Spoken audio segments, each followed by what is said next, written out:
Então, hoje compõe a nossa mesa Mário Guaranha. Ele é executivo da Auxiliadora Predial Mentor Imobiliário. Boa noite, Mário. Boa noite, Dai. Boa noite. Então, é uma satisfação estar com vocês aqui hoje, conversando sobre esse mercado que me acolhe aí desde os meus 17 anos de idade. Curiosamente, eu comecei a estudar transações imobiliárias com 17 anos em Santa Cruz do Sul. E desde então venho, me desenvolvendo, aprendendo sobre o mercado imobiliário, conquistando aí também outros conhecimentos em relação ao desenvolvimento pessoal, em relação à liderança, em relação a investimentos. Eu acredito que as coisas se conectam, e a gente não consegue se desenvolver profissionalmente sem antes ser, uma pessoa dedicada, que tem disciplina para aprendizado, enfim. Então vai ser um prazer conversar com vocês aqui hoje, participar desse primeiro episódio da nova série e que façamos uma noite incrível, né? Isso aí. Vamos lá então, vamos iniciar então, conversando. Por que tu resolveu, lá com 17 anos, entrar no ramo imobiliário? Me conta um pouco sobre isso. Vamos lá, hoje eu vou falar essa história um pouco mais rápido, porque eu já tenho até vídeos contando, é uma história um pouco diferente, mas foi algo realmente eu considero hoje, com a mentalidade que eu tenho, algo que foi mais divino, foi de um erro que eu cometi na minha vida. No ensino médio eu não era uma pessoa muito disciplinada, o que é um paradoxo, porque hoje eu sou bem disciplinado, levo minhas coisas rigorosamente a sério. Não que não possa ter diversão no meio de tudo, mas eu sou bastante sério, focado nas coisas que eu faço. Mas naquela época de juventude eu perdi um ano na escola. E aí quando eu cheguei no terceiro ano do ensino médio, eu tive uma percepção de perda, talvez a primeira percepção de perda que eu tenha tido. Isso me colocou numa situação de refletir sobre o que eu faria depois. E fui atrás pesquisar cursos que eu poderia fazer concomitante, ao ensino médio, ao terceiro ano. E das 5 opções que tinham, na época era informática, contabilidade, enfermagem, transações imobiliárias e técnico e mais alguma coisa que eu não lembro o que era. E eu lembro que transações imobiliárias me chamou a atenção pela questão da meritocracia, comissões, enfim, essa possibilidade de tu conquistar um espaço de uma maneira mais rápida, Então foi esse o fator motivador, Não tem muito romance nessa história, mas a verdade realmente foi essa. Eu cometi um erro e consegui fazer desse erro uma oportunidade de entrar nesse mercado aí. Perfeito. Mário, então, para ser corretor, existem alguns requisitos ou características que talvez a gente precise identificar nas pessoas. E eu vi que tu estudou, a respeito muito do comportamento das pessoas, até mesmo para realizar as vendas. E eu gostaria de saber, para aquelas pessoas que estão iniciando no ramo imobiliário, tanto como corretores, ou enfim, o que elas precisam ter? Muito bom, excelente pergunta. Eu vim dirigindo para cá e refletindo, sobre... O podcast é uma coisa que sempre nos coloca numa reflexão sobre o que falar, o que, enfim... Hoje eu enxergo a profissão corretor de imóveis, profissional de mercado imobiliário, porque o mercado imobiliário ele abre muitas oportunidades, É um mercado muito próspero, por exemplo, para empreender, para liderar, para ser gestor. E hoje eu vejo como 2 pilares, simplificando, em 2 pilares que formam um grande profissional. O primeiro deles é o conhecimento técnico, que é onde hoje eu enxergo que tem um grande gap no mercado imobiliário. Os corretores de imóveis profissionais, eles não se dedicam em grande parte, falando, obviamente, tem as exceções, a ter um conhecimento pleno sobre aquilo que operam. Conhecimento técnico mesmo, sobre imóveis, sobre documentações, sobre negociação, técnica de vendas. Então, esse grupo de atividades técnicas somado ao ser uma pessoa que é interessante, ser uma pessoa que tem as soft skills bem desenvolvidas, que sabe ouvir, que sabe conversar. Hoje eu considero a articulação de ideias, a comunicação, algo vital dentro dessas soft skills, porque tem uma frase que eu ouvi de um mentor há muito tempo atrás e que eu carrego sempre para os treinamentos, que é: antes de comprar o imóvel, o cliente tem que comprar o corretor. Ele tem que confiar na pessoa. A gente vende confiança, a gente não vende imóveis. Então, eu hoje colocaria que para um profissional de mercado imobiliário ter sucesso e perenidade no mercado, ele precisa sim dominar tecnicamente as ferramentas de vendas, enfim, cultura imobiliária, mas também precisa se tornar uma pessoa agradável, uma pessoa que saiba conversar, que saiba ouvir, né? Então, somando essas duas coisas, que seriam hard skills e soft skills, a gente tem um profissional que com certeza vai atingir resultados aí fora da curva dentro do mercado imobiliário. É uma das coisas que a gente sempre percebe, como eu estava até comentando antes contigo, a gente atua muito no ramo imobiliário, temos algumas imobiliárias que a gente presta assessoria, e isso é uma das coisas que a gente busca sempre tratar para os corretores. Principal preocupação que eu vejo, muitas vezes por uma ausência de interesse em fechar contratos por parte dos corretores, é a preocupação, primeiramente, em ter o imóvel na carteira e não ter o cliente, não ter o comprador. Como que você trata essa situação? Ou como você tratou, ou como você busca tratar essa situação perante as pessoas que você, ou quando você dá mentoria, enfim, em relação ao fato de ter o comprador e ter os imóveis em carteira para colocá-los à venda ou para locação, enfim. Excelente, excelente. Essa pergunta tem muito a ver com o momento que a gente está passando de transição no mercado nacional hoje. A gente, por característica, né, estuda os mercados mais maduros do que o nosso. Então, hoje, quando a gente pensa em referência de mercado imobiliário, por similaridade, a gente olha para os Estados Unidos, que é um mercado que trabalha com algumas coisas diferentes, alguns pilares diferentes do nosso, trazendo para a tua pergunta de ter um comprador e um vendedor, né, o que a gente necessita para fechar um negócio, falando num português muito simples, é um comprador e um vendedor, né, e o corretor de imóveis aproxima as duas partes e faz um negócio.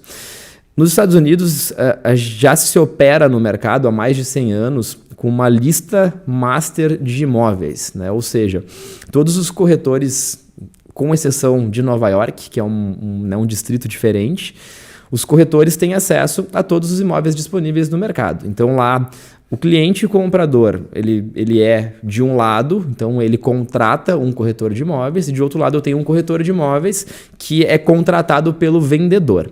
Isso faz com que, genuinamente, haja um melhor atendimento para cada um dos lados. Aqui no Brasil a gente ainda não tem isso como uma realidade, mas a gente está tendo alguns movimentos dentro do mercado que estão mostrando que estamos encaminhando ainda de uma forma lenta, mas já com alguns movimentos importantes para isso, né? Então, em Porto Alegre, por exemplo, Rio Grande do Sul, Auxiliadora Predial, que é o grupo que eu represento hoje, fez uma parceria com a Loft, que é uma startup gigantesca, né, que está operando no México e outros países, está no top 10 das empresas de tecnologia / mercado imobiliário, real estate hoje no mundo, e a gente já está fazendo um movimento onde empresas de um grupo parceiro podem vender o estoque de outras empresas, né, o que faz com que a gente tenha uma expectativa de acelerar os negócios. A média de um imóvel vendido hoje no Brasil passa de 400 dias, enquanto nos Estados Unidos é 45 dias. Então é quase 10 vezes mais demorado vender um imóvel no Brasil do que nos Estados Unidos, por exemplo. Então, o desafio do corretor, quando tem esses dois lados, é justamente uma gestão de energia e de tempo, né? Porque o atendimento, apesar de ser parecido para comprador e vendedor, ele não é igual. As expectativas que um vendedor tem de monetização, né, de tu ter um movimento no teu patrimônio, muitas vezes precisar daquele capital para fazer um outro negócio ou para fazer um upgrade de imóvel, é diferente da expectativa de um comprador, né, que muitas vezes pode, trazendo por um exemplo clássico, um casal que engravidou e aí tem lá, a esposa está com 3, 4 meses, precisa de um imóvel, né, antes de nascer a criança, então tem uma pressão, até mesmo psicológica, por conseguir fazer aquilo, mas que é uma pressão diferente da pressão da pessoa que precisa vender, que às vezes está se mudando. Então, na minha cabeça faz muito sentido, né, ter corretores especialistas em lado vendedor e ter corretores especialistas em lado comprador, Mas tem uma camada de corretores, né, os outliers, assim, os fora da curva, que conseguem pegar desses dois lados. Mas é um grande desafio porque realmente tem situações diferentes para comprador e vendedor. Não sei se era essa Seria também mais ou menos essa explicação, mas um dos pontos também principais que eu vejo no ramo imobiliário é, por vezes, uma preocupação muito grande dos corretores tão somente ter o imóvel na carteira, mas certo. não correr atrás do principal ponto, que é o comprador. Perfeito. Não correr atrás do investidor e tudo mais. Então, o que você diria sobre esse corretor que muitas vezes se preocupa tão somente em ter o imóvel em carteira para colocá-lo à venda, mas principalmente não correr atrás do comprador, que é o mais importante nessa negociação? Perfeito. Olha que paradoxal isso, né? Dentro do nosso grupo hoje, a gente tem um efeito inverso. Os nossos corretores, eles dão muito mais atenção para os compradores do que para os vendedores. Mas isso dentro da auxiliadora predial. Em cada empresa tem, né, o seu... como o mercado é grande, tem a sua variável, né, enfim, de desafio em relação a isso. Mas eu acredito que a melhor maneira de tu ter um desenvolvimento de carreira rápido é realmente focando no comprador, né? Porque o imóvel está disponível no mercado, a gente tem como acessar ele. Então, o que eu diria para os corretores, para os empreendedores de mercado imobiliário existem dezenas de formas de captar clientes hoje, né? Redes sociais, a gente tem diversas formas de ir atrás. Oferta ativa, que foi uma ferramenta que eu, por exemplo, a grande primeira explosão da minha carreira foi através de oferta ativa, de lista fria, ligando para clientes compradores. Então, foi através dessa intensidade com clientes compradores que eu consegui exponencializar os meus resultados. Investidor, que foi um exemplo que você usou, é um cliente que ele tecnicamente vai buscar números, vai buscar objetividade, né? Rentabilidade, retorno. Então, se tu souber fazer uma abordagem correta, via telefone, via anúncio, enfim, tu vai conseguir chamar a atenção desse cliente. E na minha percepção, a melhor maneira de tu ter um controle de resultados, enfim, e conseguir levar isso adiante. Muito bem. Certo. Tu fala dentro das suas redes sociais que tu não busca fazer uma venda por uma razão, e sim vender uma ideia. Tu mencionou ali dentro da tua fala a respeito de sonhos, por exemplo, a pessoa que está tendo um filho e vai lá procurar um imóvel específico para aquele momento. Tu poderia falar um pouquinho melhor do que é vender uma ideia e como isso tem que ser colocado? Excelente pergunta. Eu acredito que o bom vendedor ele tem que ser fundamentalmente um vendedor de ideias, né?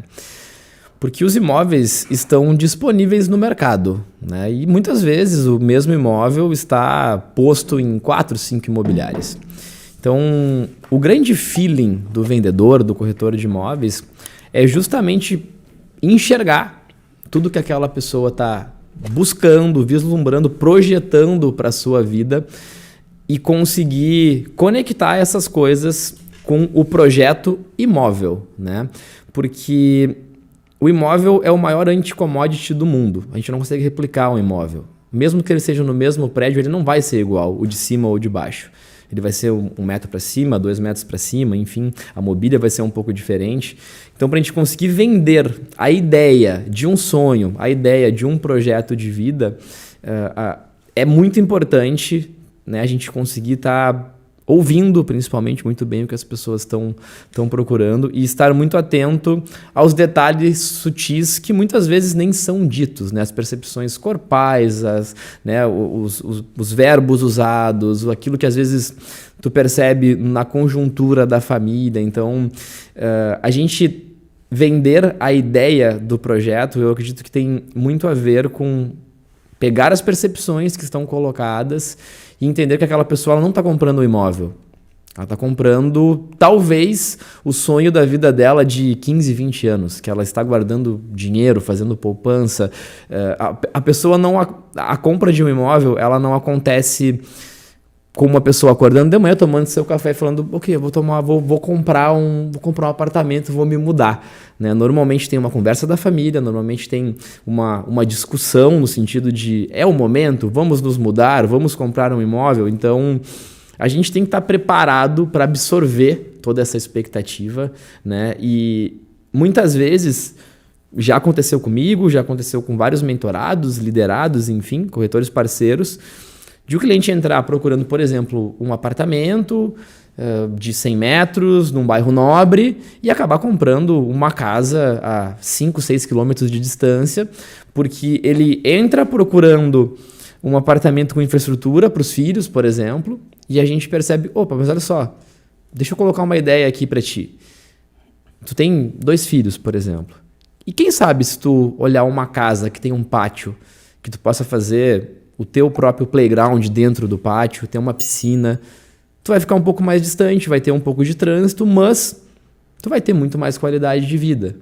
Então, só que para conseguir fazer essa percepção da venda da ideia, a gente tem que estar muito conectado, muito ligado nos detalhes de cada, né, etapa desse processo.